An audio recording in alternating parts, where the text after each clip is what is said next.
Okay, I'm going to just slowly begin. Good morning, everyone. I don't know where everybody is. It might be good afternoon or good evening to you where you are.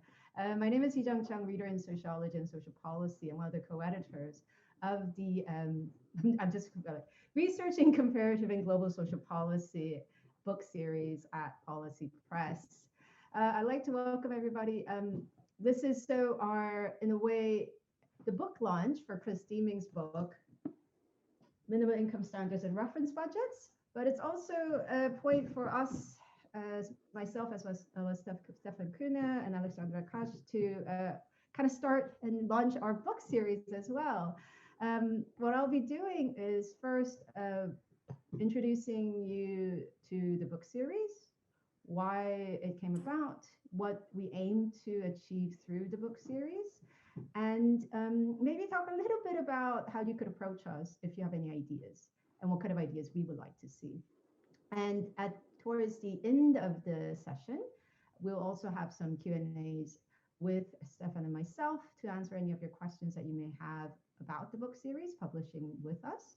But also we'll have Chris Deeming, who has been an author of our series, to kind of ask him about what his experiences are. So you could ask us the questions as well as Chris about some of these issues as well.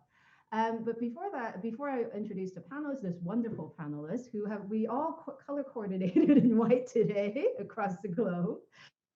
I'm going to talk a little bit about the book series. So the book series, if I could just kind of share the screen so that you guys could also see what our series look like. So the Researching Comparative and Global Social Policy, so it was conceived in the 2016 Social Policy Association conference, where Stefan and others have thought, well, we need a bit more kind of a book series that allow for diversity of voices to be heard, as well as kind of looking at social policy in a much more global perspective. So the three of us got together. So as you can see, it's myself, Alexandra Kasch from University of Bielefeld, and Stefan Kühne, then in New York, then moved on to Lingnan University in Hong Kong. And it actually brought three groups together in a way. So Alexandra, as many of you know, is very, very active in the global social policy groups.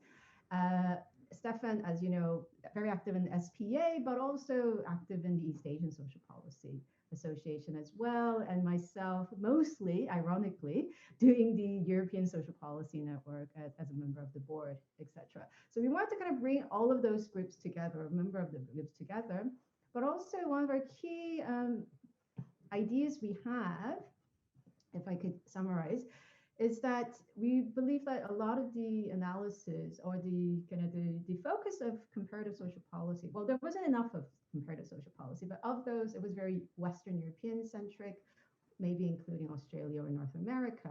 We wanted to bring in much more of a global perspective from across the globe, but also allow for some way of the different countries and the different approaches to talk to one another.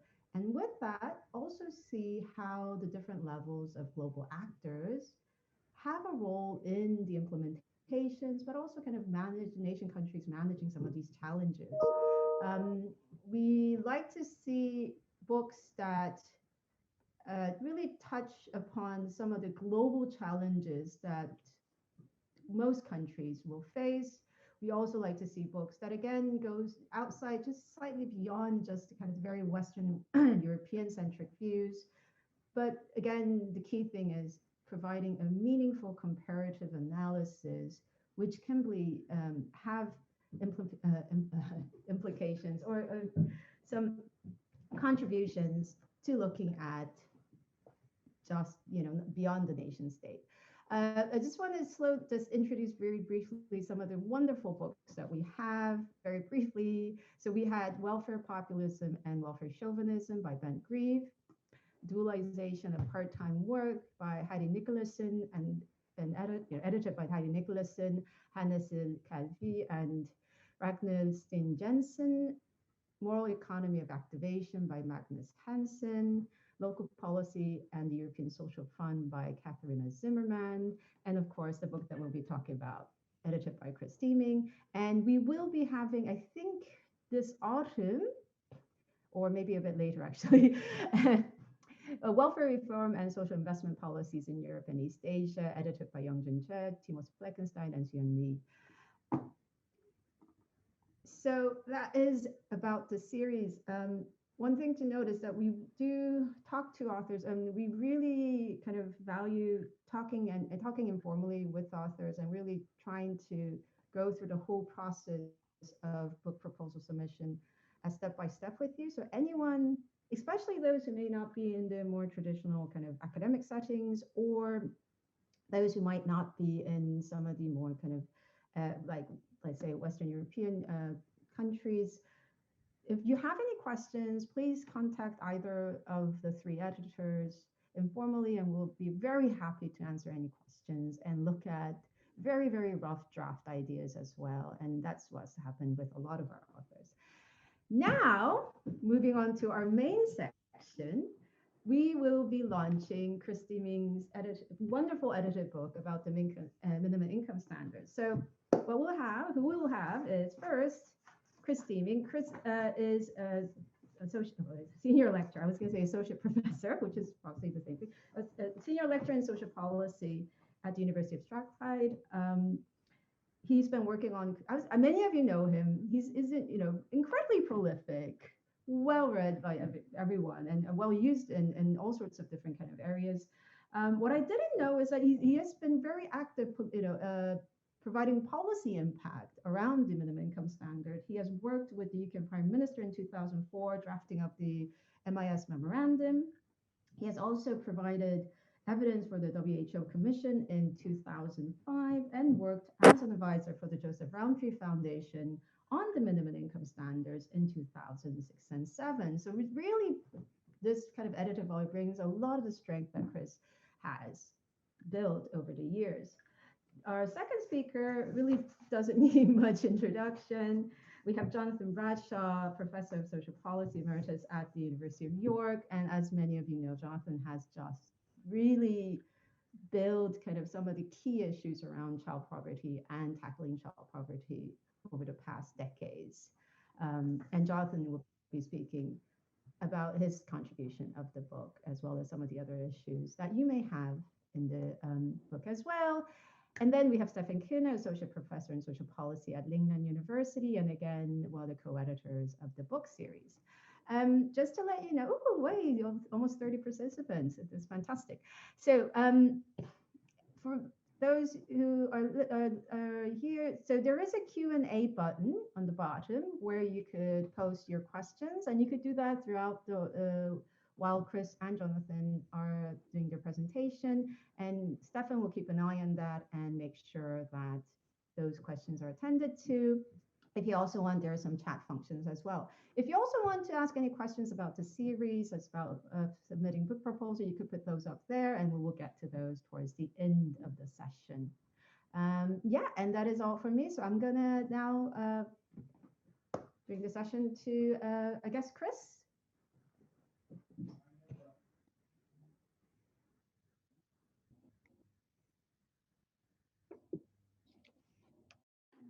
Is that showing okay? Yeah, that's showing, Chris. Okay, well, thank you, Jung, and I must say, at the start, the series editors are really great, really supportive. I'll say a little bit more about that at the end. Working with them is fantastic. Anyone with an idea to contact them, we're really supportive. Okay, so good morning, everyone. Nice to see some people at, well, in certainly UK time, 9 a.m. on a Friday morning to get some attendees at this unearthly hour, which we asked for, but we were given. So we'll make the most of it and try and get through some material. I've got a lot to say. I want to say a little bit about, why bother, why a book on minimum income standards and reference budgets.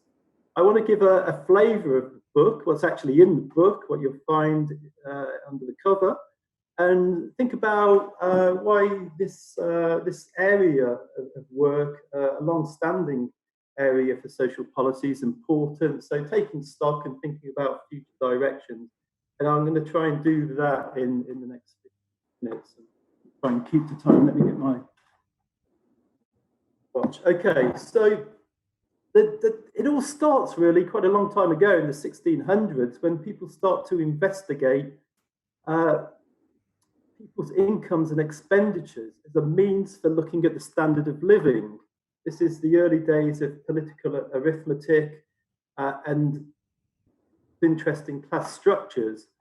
And people try to, the early researchers tried to estimate the sort of people's incomes and expenditures and produce class structures on their incomes and this sort of stuff. And this is how it starts. And in the literature, these are called hypothetical budgets. In the sense they're kind of made up because the researchers didn't really collect much primary data here.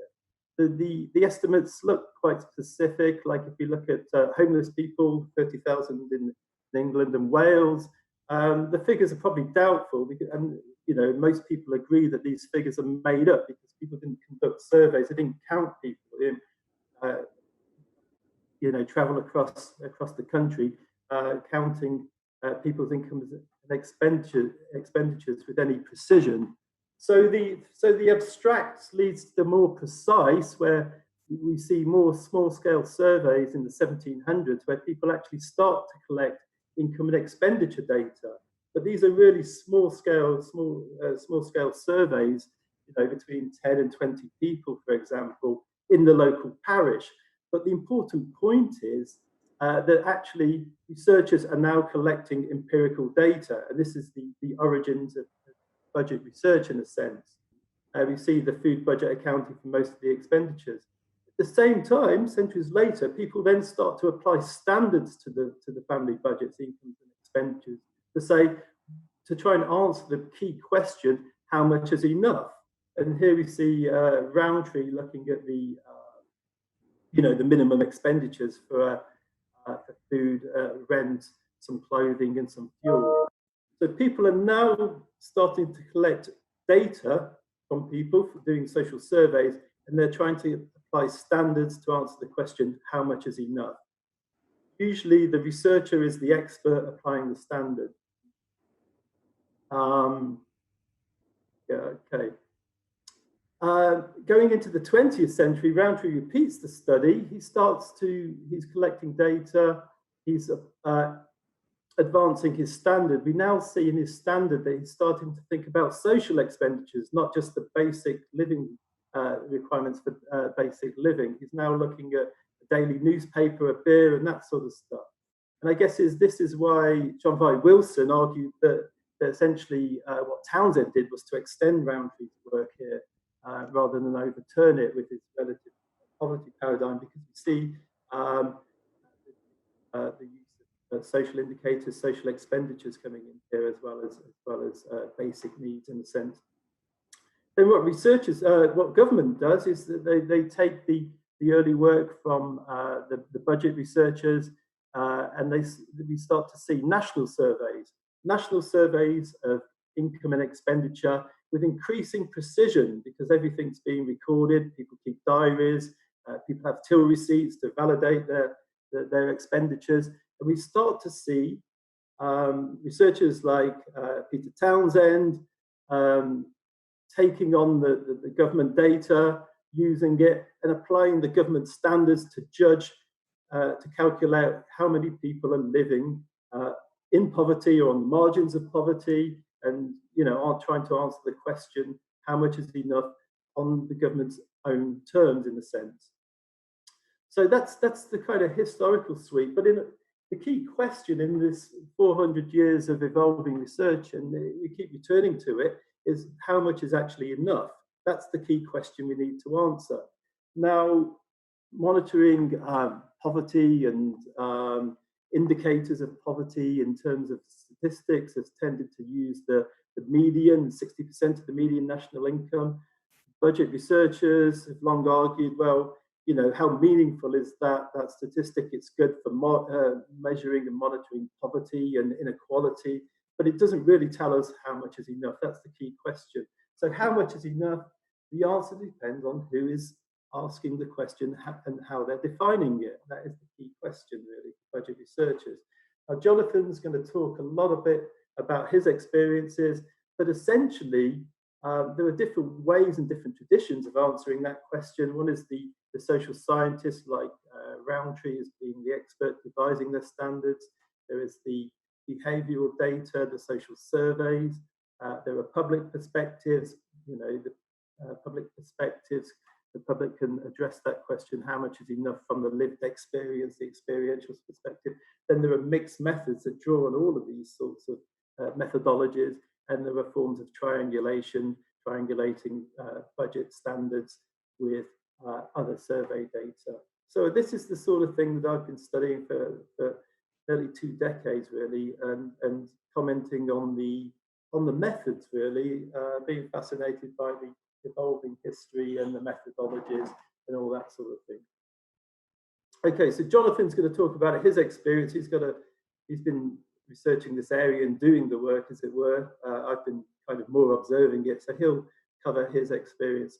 So it leads me to this volume, in a sense, and what I was aware of in the conferences and talking to people reviewing grant applications and papers in this field is that there's actually quite a lot going on in other contexts. The UK has a rich history, but across Europe and the US, Australia, there's a lot going on, and no one had really drawn together this collective research effort together in a volume. And that's what I wanted to do essentially with this book. I thought this was a good idea.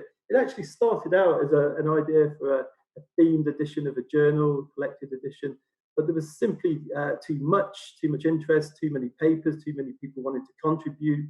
I didn't want to be selective. I wanted, to gather up all this work, and this series. Laura at the Policy Press, Laura Vickers mentioned this series. It might see this series, and so I thought, yeah, that sounds good, and drew up the proposal with the team. So basically, what the idea was to try and take stock of what's going on, to ask the different researchers, the different experts, to kind of reflect on what they're doing, their historical context, their national context, the policy context, the sort of theoretical frameworks, conceptual frameworks they use, types of methods they used, and the emerging findings of the budget studies in relation to social policy in national and cross-national contexts. So that was the kind of the origins and the aim of this book is to really take stock. And no one,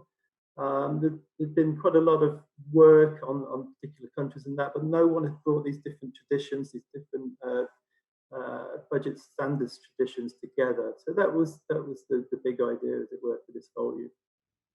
Okay, so here's the representation. We have a lot of countries, a lot of people. I'm just mentioning the people and the countries on the slide, covering a lot of high-income countries, to be honest, a lot of developed economies here, but also, as you'll see, people working and using different methods, playing around with different methods to try and estimate incomes, which is quite interesting.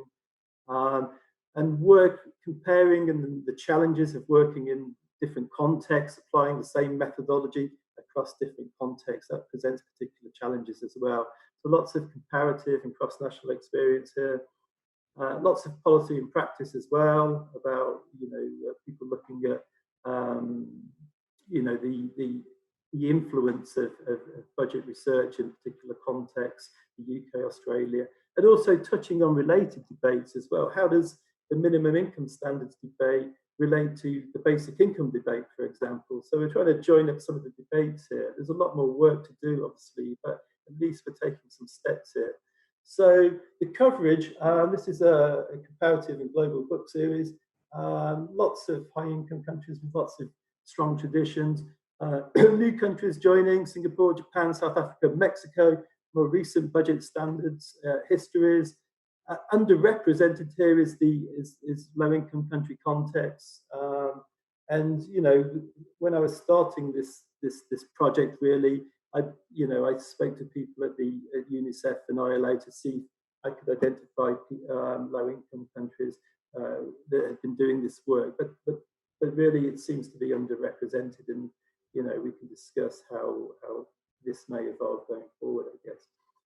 The the sorts of theory frameworks that people are drawing on really is a sort of human needs frameworks associated with Doyle and Garth, Max Neef as well, who've been arguing for Martin Sen, fundamental entitlements, capability frameworks. The relative theories of necessity, Peter Townsend, Robert Walker, John Byron Wilson, also appealing to international instruments and human rights frameworks that people should have enough income or have enough means to sustain a healthy living standard, really. Okay, so what I tried to do in the book at the end there is to look, and this is, I don't want to push this too much, but to try and say there are different traditions, and certainly the public perspective one is gaining traction. Jonathan will say more about this in the UK, and that influence has grown, and now many countries are working with this idea of a public-led perspective. It has different names. In Finland, they're kind of doing a similar thing, but they call it consensual budget standards. In Ireland as well, they have a kind of an adaptation of the UK MIS. A lot of similarities. They have a different conceptual name for it, but essentially all these studies are actually public-led perspectives. They're producing social standards. Then we have the more expert-led approaches in the book, producing normative standards. These are government guidelines, healthy eating, all this sort of stuff. We have these countries here. And it's important, the normative ones, the expert-led ones, are quite good for these cross-national budgets, for comparative budget standards. And this is Tim in Antwerp looking at doing cross-national work using the same indicators, the same reference budgets across different contexts. Then we have the statistical sorts of budgets, and this is being done by national statistical agencies, like in Sweden, using the national government surveys that I mentioned to actually try and establish and answer the question, how much is enough? Okay, so there are different strengths and weaknesses, and I'll say more about this in the book, in the concluding chapter, about the public perspectives being grounded in the local context. This is a standard, social standard that's grounded in that cultural context within a local or national context. The expert ones tend to be more generalizable, to say that human needs are shared and therefore the standards can cross different contexts in a sense. And this is the work that Antwerp are doing, that sort of stuff. And essentially, to some degree, it echoes long-standing debates in the social sciences, Peter Townsend's relativity, Walter Townsend's absolute poverty. I don't push this too hard, but there are echoes of these past debates here. In any case, it's very hard to classify these approaches strictly into categories, because essentially today most budget researchers, most research budget teams actually draw on all these perspectives to produce their budget. Often they have different starting points. Some start with the public deliberations or the expert deliberations, and they work their way around this framework. But they tend to incorporate all these different perspectives. Often it's where they start is the crucial bit. Does it start with the survey? Does it start with the public? Or does it start with the expert deliberations? They work through this. So, classifications, strict classifications are not easy, actually, because people are doing very similar things and following the same sorts of steps, but they often have different starting points. Lots of interest in the cultural language issues in the volume, in the sense of, what does the minimum mean? In some contexts, it seems to be intuitive to the public, but not in others. It has to be translated. These sorts of things, these sorts of cultural issues, particularly important in cross-national and comparative work. There's a lot of diversity, as I've said, in the field. Often this reflects different methods and aims and objectives. Is it to do comparative cross-national work, or is it to influence policy by saying we need social standards for a particular country? This diversity has attracted criticisms in the past, unfortunately, with policymakers saying you lot can't agree, essentially.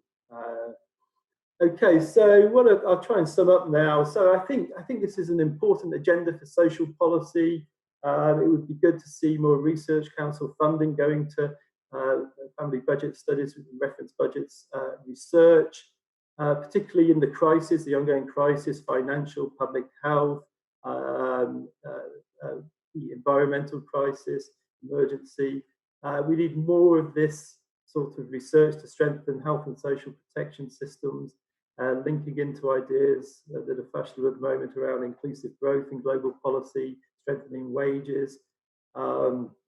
There are issues about whether the entitlement to an income, social security should be on condition, or whether it's a fundamental human right, and these debates are raging in global social policy with the international institutions.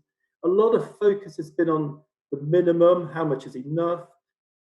Research is now starting to turn to the question of how much is too much in terms of living sustainably. Are there limits to what people's incomes should be in terms of reining in some of that excessive wealth? Less work in terms of budget research in developed country contexts, and this potentially poses a big agenda going forward. As I said as well, linking up debates with universal basic income, I think, is good. And Malcolm Torrey started to do that in his chapter in this volume, actually talking about the relationship between minimum income standards and basic income, universal basic income. Okay, so I'll finish off. I'd like to thank, obviously, everyone involved and the series editors for being supportive and going through the manuscripts, and the reviewers as well, who were mentioned there, particularly John Vite Wilson, who read through the whole thing numerous of times, and we discussed it a lot, and read through some of my early papers and came down to London to discuss them with me in person in 2003 when I was getting into all this. So he was great, and thank you to John. And that's me. I'll move on to Jonathan. So.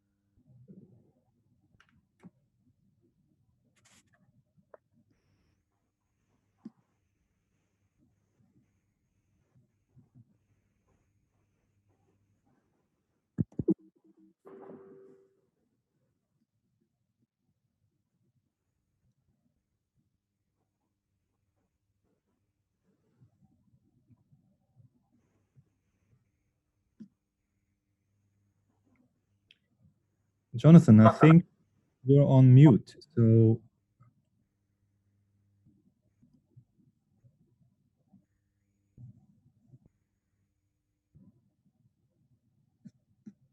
Jonathan, there's a button in the bottom left-hand corner. You could unmute yourself. We could see you on mute to get the sound working.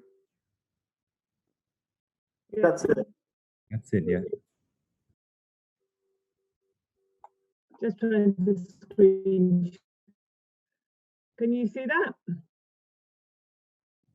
Yeah, we can also see that now. Yes. Yeah, seems to be okay. All good? Thank you very much indeed. I'm so sorry about the delay and my incompetence. Well, Chris has done a wonderful presentation, and I'm going to be much shorter, and I'm concentrating on the work we did in the UK to get budget standards going here.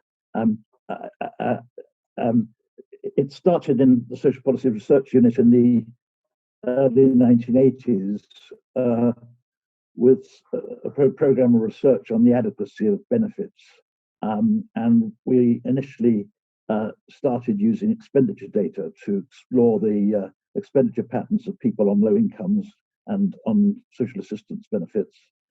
And then there was the Yom Kippur War in 1983, and energy prices began to rise, and we started a program of research on fuel poverty, and initially using expenditure data. that led us to try and establish what families and households needed to provide enough heat and light for themselves. And given that we were in York and the city of Rowntree, and quite a lot of our research was being funded by the Joseph Rowntree Memorial Trust at that time, our minds turned to trying to replicate what he had done. And David Piershaw in 1979 really wrote the first budget-based study of the cost of a child. We became aware, we did some initial work and discovered that budget standards were still being used in America and Canada, in the Netherlands, Norway, and Sweden. And then we were approached by Hermione Parker, who was an economist working as the assistant to Sir Brandon Rees-Williams. Sir Brandon Rees-Williams was a Tory MP who was very preoccupied with negative income tax, and he asked Hermione to do some work on what kind of level negative income tax needed to be fixed at. And she approached us, and she was really the person who got the whole thing going, because we approached the Joseph Rowntree Foundation and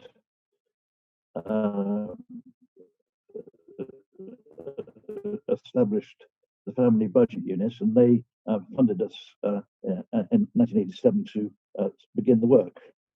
And the family budget unit's initial budget was aimed at a modest but adequate living standard. It wasn't a low-cost budget that we produced, and it was very largely expert-led.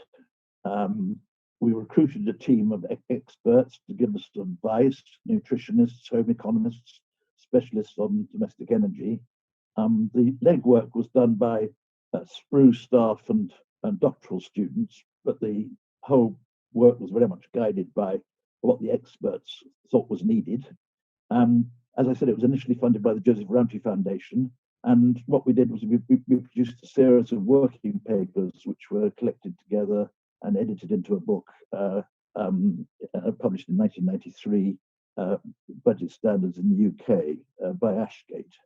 And one chapter in that book was written by a PhD student from Hong Kong, Autumn Yu, who actually adapted the modest but adequate budget to produce a low-cost budget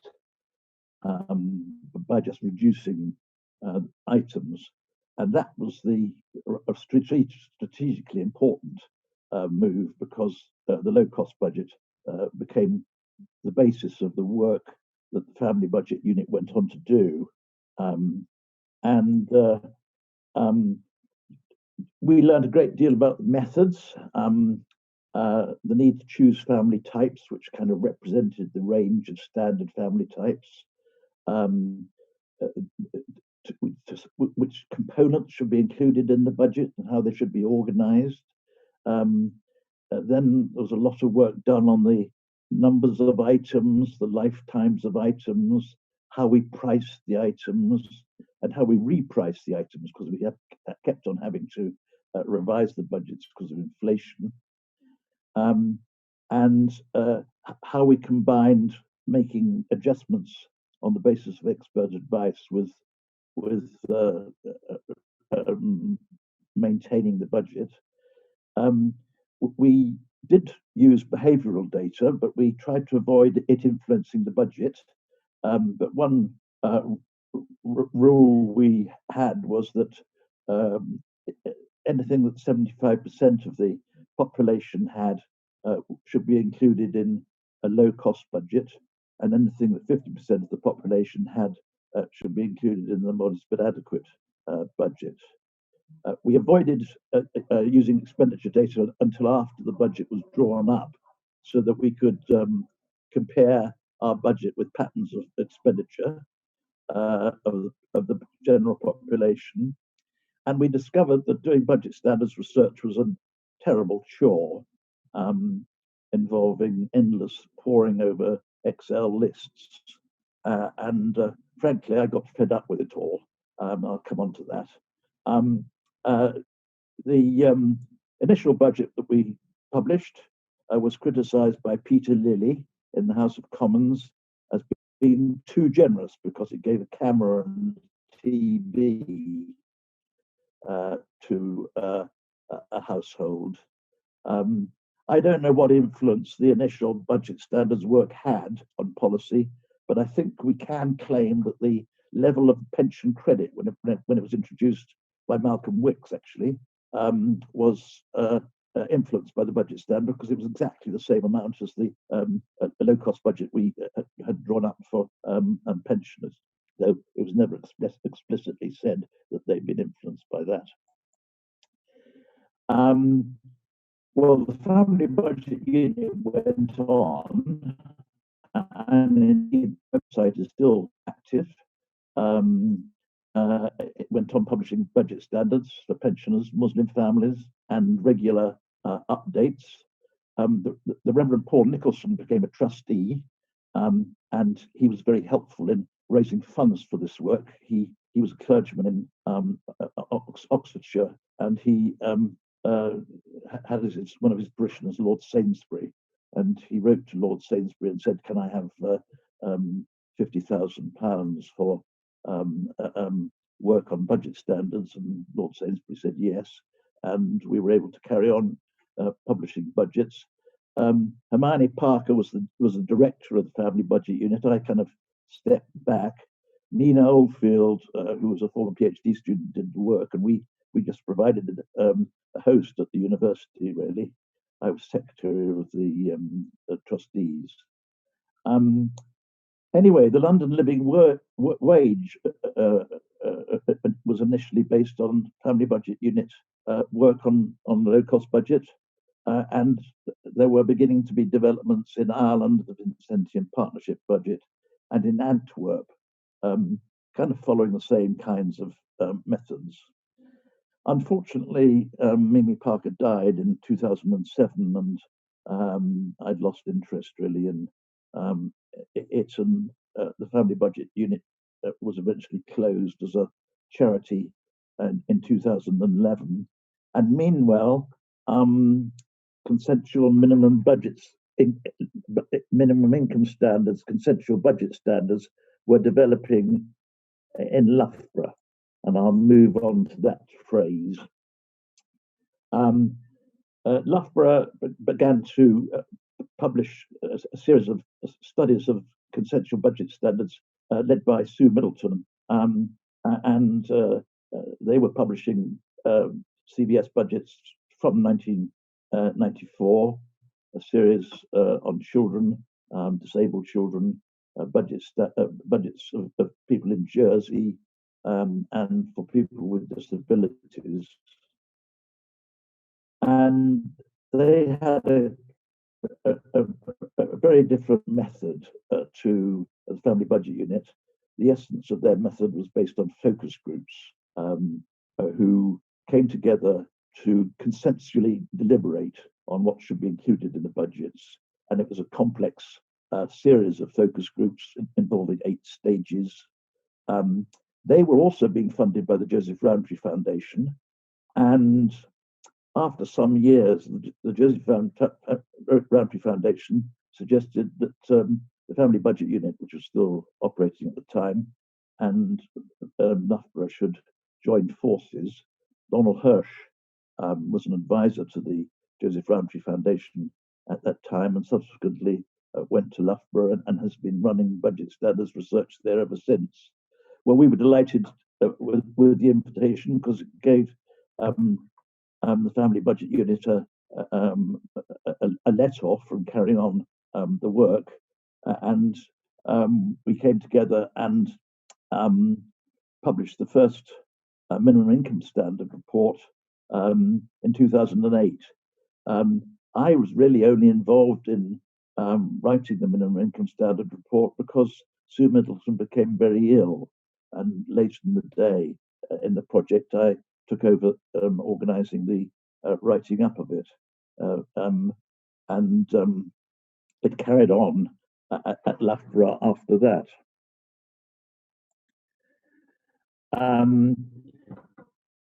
Well, the minimum income standard is still being published by Chris, but Loughborough, they've settled on reports on 4 standard family types.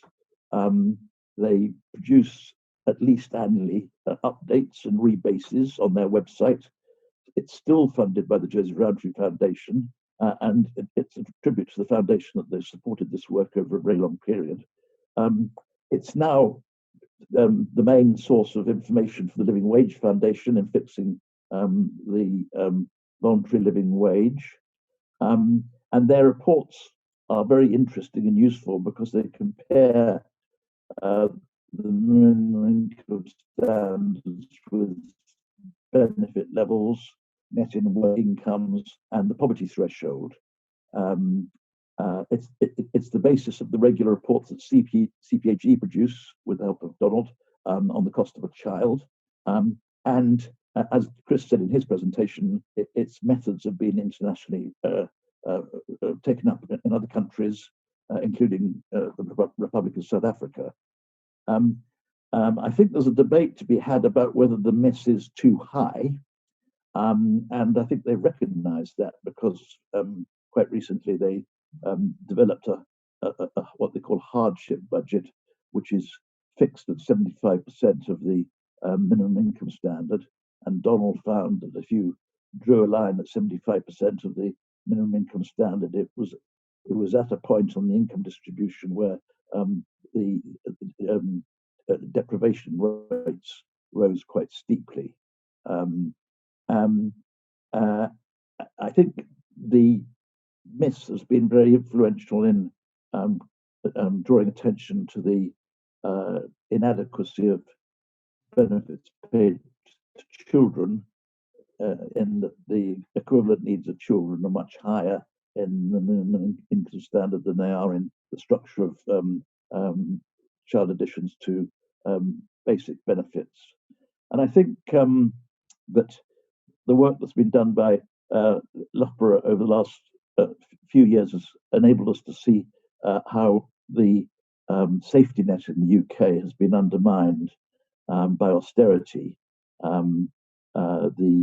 The level of benefits, both in work and out of work, has fallen further and further behind the minimum income standard over the last 10 or so years, except for the latest report, which found that the increase of £20 a week in universal credit has actually closed some of that gap, but not for families with children. So I think that's all I've got to say. I'll hand over to Stefan Kuhner, who's going to lead a discussion.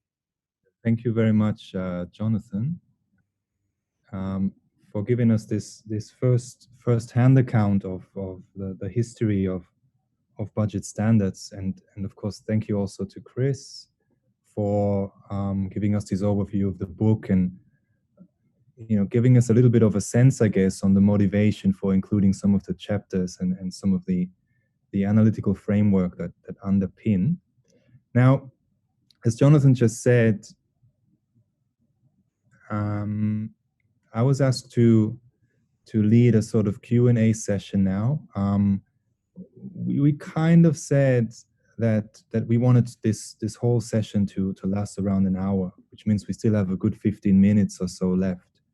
Now I do have some questions, but I'd really like to take the opportunity to take questions from you out there. So if I understand this correctly, there are 2 ways to ask questions directly to Chris or Jonathan. There's a Q&A button on your Zoom screen, which should enable you to type in questions. Or if that's too complicated, then you can simply use the chat function as well. So if there are any questions about Chris's book or or parts of Jonathan's talk, then please go ahead and type away now.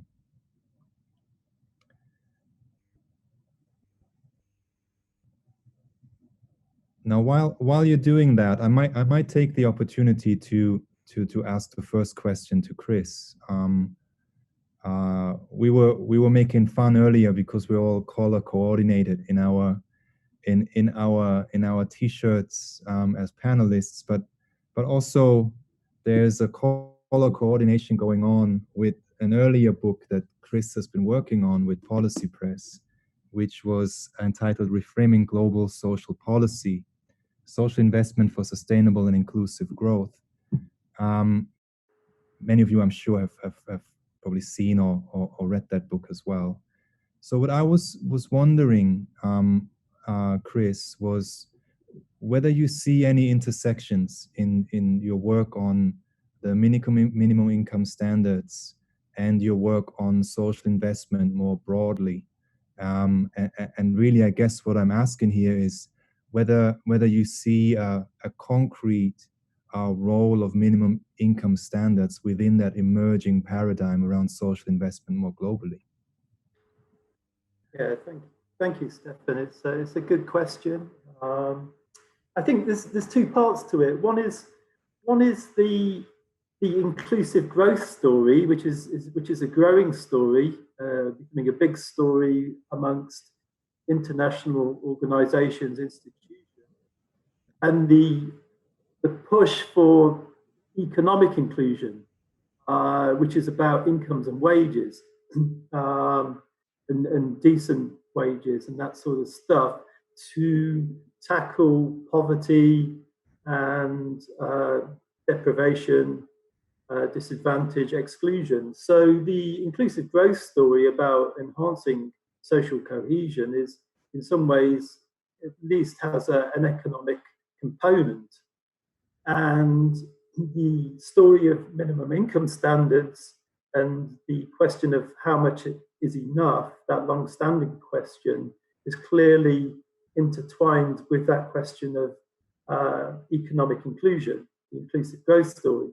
So I think the minimum income standards, reference budgets, and all that sort of stuff, is strengthening of social protection systems, is important, and there are those connections between the two, the inclusive growth and minimum income standards. There is also the questioning, and it's a big debate in global social policy, about conditionality in social security systems. And this is a huge debate at the moment. So many works and papers have been written on this about whether social security should be tied up with conditions. And the proponents of that position argue that essentially it can be justified in terms of the investment, the social investment, which is a big part of the story of the Reframing Global Social Policy book as well. So, and this is where people divide and split. And I think there are the two camps that say, no, social security should be a human right. This is the UN agencies, the ILO, lots of academics, guys standing, and lots of people saying that there should be a human right to social security. Even unconditional transfers can be a form of social investment, as well as conditional transfers. So I think that captures the social investment discourse and the links with minimum income standards as well. So I think there are two parts to it. There's the minimum income standard and the inclusive growth social policy, and minimum income standards and social investment policy, whether it should be unconditional or conditional.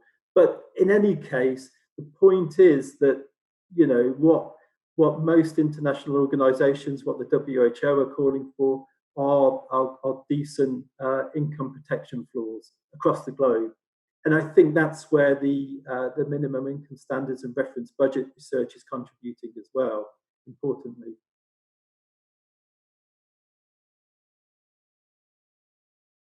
I should unmute myself first. That's really interesting. Thank you. I don't know if you can see this, Chris. There are a few questions that have been coming in while you were answering my question. So Lavinia Mitten is asking what you think about the fragmentation of efforts to address poverty in the UK into fuel poverty, period poverty, bed poverty, food poverty, hygiene poverty, etc.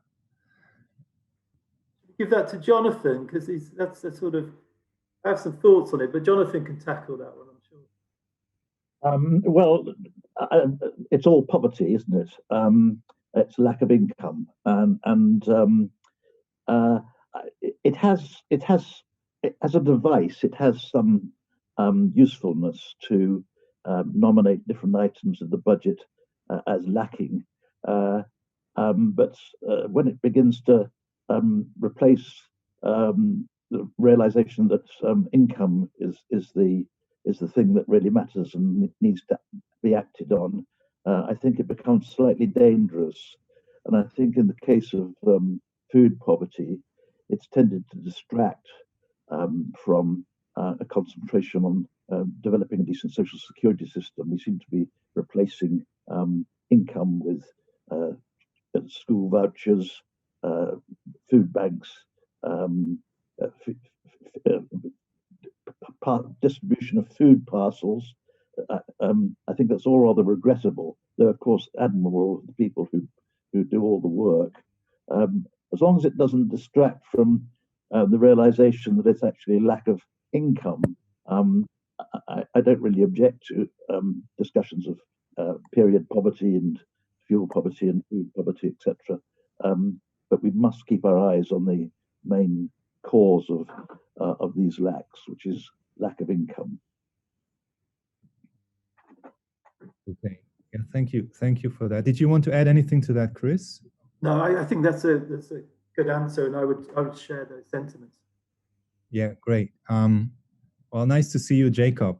You're not asking a question, but you're saying basically hi to me, and I will pass on your regards to John as well. Greetings to Zambia. Liz Bailey has a question about minimum income standards and COVID. How have different countries' policies regarding MIS helped or hindered their economic response to COVID? Do you have any thoughts on that, Chris? A few, yeah, in the sense of that I think there's quite a sustained body of work now that shows in the crisis that the good welfare systems respond and act as automatic stabilizers to crises, and that was demonstrated in terms of health outcomes and all that sort of stuff in the 2008 financial crisis. And work is going on at the moment in terms of the story in COVID and the health emergency. And I'm sure it will tell a similar story, but it does emphasize and underscore the importance of rigorous research to inform social security systems, which is essentially what this is all about. And although there's a lot of argument and debate in the field which confuses policymakers and the public, I'm sure, that essentially quite a lot of people are talking the same language and using the same methodologies. Most research teams do relate to survey data on incomes and expenditures and poverty levels that Dave Gordon stuff, PSE work, all that sort of stuff. They do draw in public perspectives, and they do talk to experts in terms of nutrition requirements, heating requirements, and all that sort of stuff to assemble all this information to sort of draw up a budget standard to sort of help protect populations.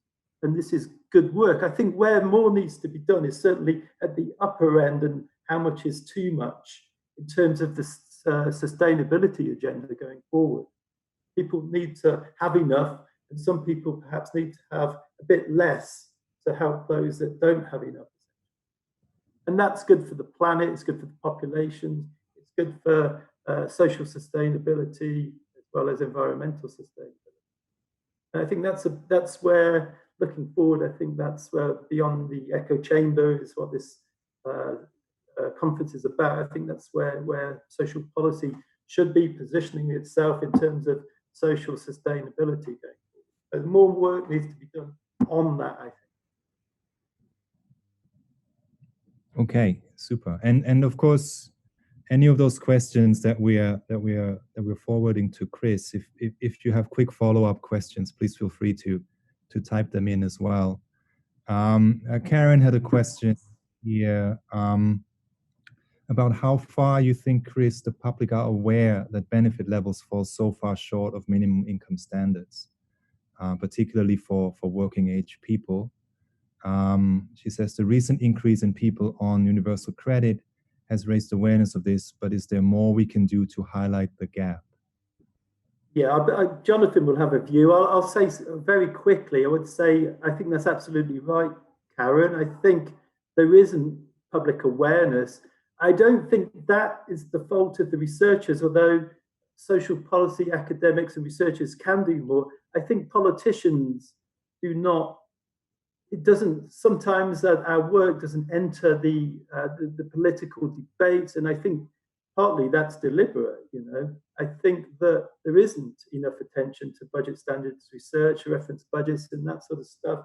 But I think it's because politicians aren't, it's creating problems for politicians, really, political problems. And I think some of this is, whether it's intentional, I think the history in social policy in our field and all the studies that have been done show that there isn't enough debate in politics on these sorts of issues. Interesting. And then we have one more question in the Q&A. In the Q&A. Stefan, I think Jonathan might want to come in on this. Oh, Jonathan, did you want to come into that as well? Sorry. Limited time. I mean, I think that one of the good things about the MIS work is it does show how relatively low the unemployment benefit levels have become. They're substantially below even 75% of the minimum income standard. They're very substantially below the poverty thresholds that we use to measure poverty. And I think that the fact that 3 million people may be moving on to universal credit is going to certainly expose the lived experience of people who were previously on GSA to a much wider population. The trouble is that actually people have stopped claiming unemployment benefit because it's not worth bothering to claim. And the numbers of people, the proportion of those people who are unemployed who claim out of work benefits has been falling over the last 10 years quite rapidly. So it may, I don't know whether that's going to carry on when unemployment shoots up, but it'll be interesting to watch and see what the reaction of newly experienced unemployment benefit recipients, what their reaction is. Can I just add to that as well? It is important, and I would say that John Voight Wilson and lots of researchers in the field would say that there is a role in terms of holding politicians to account. And, that's the importance of this sort of work, is that we have good evidence to hold politicians account for failings in social security systems. And the move towards public perspectives was in part to sort of democratize budget standards and to enforce social standards as well. That everyone, the social standards for us all, in a sense. And part of it was to promote budget standards in terms of public understanding, really, public perspectives, deliberations. Okay. There's one Can more. I just just Yes. on that very quickly, Chris, if I may, if you can maybe, for that increase of public understanding, maybe with Jonathan, write a think piece for the public addressing some of these issues. I think that would be fantastic to promote the book and Yeah, we can do a blog or something on the LSE website and all that sort of stuff. Thank you. I like it, Hee-jung. Always thinking. There was one more question by Aya Abe, which I think is a really interesting one, and maybe we'll make that the final one before we start talking a little bit about the series again. Aya wants to know whether you think it would be possible to develop a common methodology for an MIS or reference budgets. Common methodology that could be used in all countries of the OECD, or even more broadly than that. Can I have a go? That's what Antwerp have been trying to do in the European context. The Centre for Research there has been running a EU-funded project over the last 5 years, really. And I think they've learned that it's jolly difficult to produce a common framework that is really comparable. I mean, they have come up with budgets for a number of countries on the same basis, but the culture, diets, climates, patterns of behavior vary so much from country to country that it's actually very difficult to do. Even the food budget has proved very difficult to really establish a comparable basis. What you can do is take a budget from one country and apply it to the patterns of expenditure in another country, but to produce a really comparable budget standard, I think is impossible. Chris, anything? Yeah, I think that's true. I think there's that relativity in language and cultural patterns. Nevertheless, I think there are common methodologies that produce culturally relevant standards and context, and I think that's probably the best we can hope for, is a common methodology that produces standards that are contextualized for local populations and meaningful in that context, that national, regional, local context. Okay, yeah, great. So maybe all we have time for in terms of talking about the book itself. You said in your talk, Chris, you used the term taking stock a few times as one of the motivations for this book project. I think in the preface for the book, we talk about that we hope that it's also hopefully becoming some sort of vantage point for future research. And I think the discussion that we had just now is sort of illustrating that really nicely, that we've obviously come a long way in these debates, but there are still many questions and to answer, and the significance of minimum income standards it might be as relevant as ever as we're living through these extraordinary times right now. And I had questions about your final chapter, which is really providing a nice forward-looking or a nice look forward on how these debates might develop in relation to some of the many crises that we're living through at the moment. But I do want to ask you, if you will, to maybe say a few things about your experience of working with Policy Press and also publishing with our series.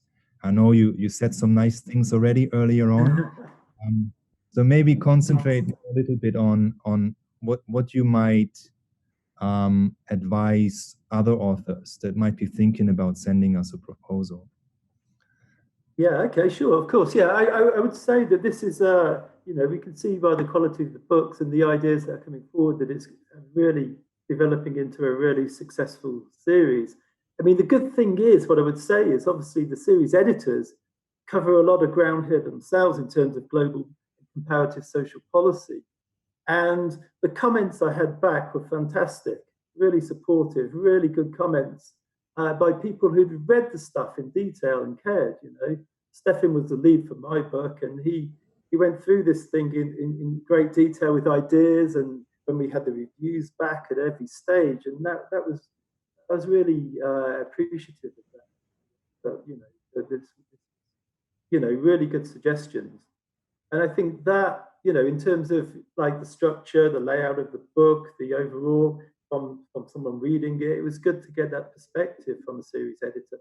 That, you know, if I'd have published it perhaps without this series, I wouldn't have benefited from some of these insights that actually made a difference and helped the book project for the better, really. So I think it's a good series, and that is something that if I'd have published it just as a policy press standalone, not in the series, it wouldn't have been as good. It benefited from being in the series. Yeah, that sounds really good. Thank you very much. And I should say that I guess we were quite ambitious when we put the proposal for the book series together, because we really wanted to encourage and really push authors to go beyond single geographical regions and to go beyond just sticking in the comparative and global silos, if you like. And your book is a really good example of a piece of work that managed to reach those ambitions that we had. So we were very, very pleased, of course, that you chose us for this project, and very nice to hear that you felt well taken care of. That is really good.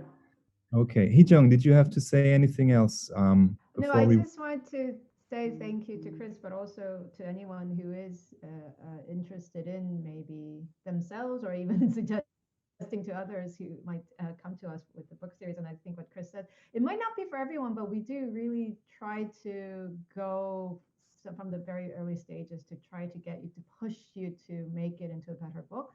And as an author, it sometimes feels really horrible because you just want to get it done. And we try like, well, can you just, because at the end of the day, we're really interested in to making sure that this book is read by people who are interested in the theme from across the globe, but also across from different kind of areas in the field. So to really try to push you to see what the key contribution it can make in the comparative and global perspective.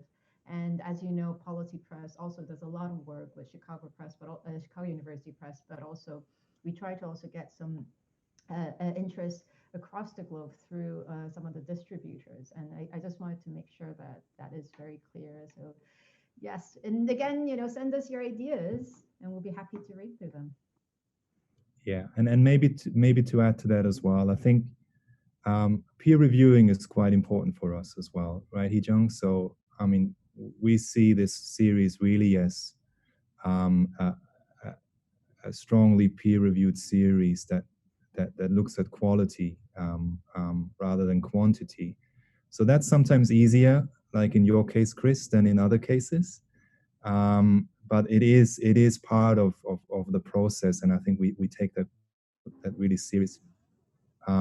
It also means that even if there are proposals that are maybe not fully developed yet, we are always happy to talk to authors and give comments early, even before the formal submission of the book proposal.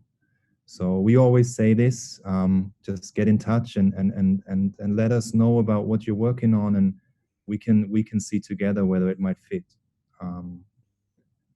Okay. Are there any other questions from the attendants, or any other things that any of the panelists would like to say? We have now overshot the 1 hour mark, and as me comfortably sitting in Hong Kong on a sunny afternoon, I feel kind of very apologetic that all of you had to get up very early for this session. So thanks a lot for doing that. I think a really nice session. Thanks, Chris, for all your hard work. The series can only be successful if authors really put the hard work in a way. Thank you, Jonathan, for joining us and for sharing your experience on these issues. And yeah, thank you to Policy Press for organizing this session, and also to Social Policy Association for allowing us to have this launch as well. Yeah. I think there are a few more sessions on the digital conference that you might want to check out. If not, let's hope we can all meet face to face again before too long. Next summer would be nice, I think, to have a proper SBA conference again. Okay, I think that's all for now. Coffees and teas are now being served in your kitchen. Well, thank you everyone for joining us today. Hopefully see you next year in person. Ciao. Bye bye. Bye bye.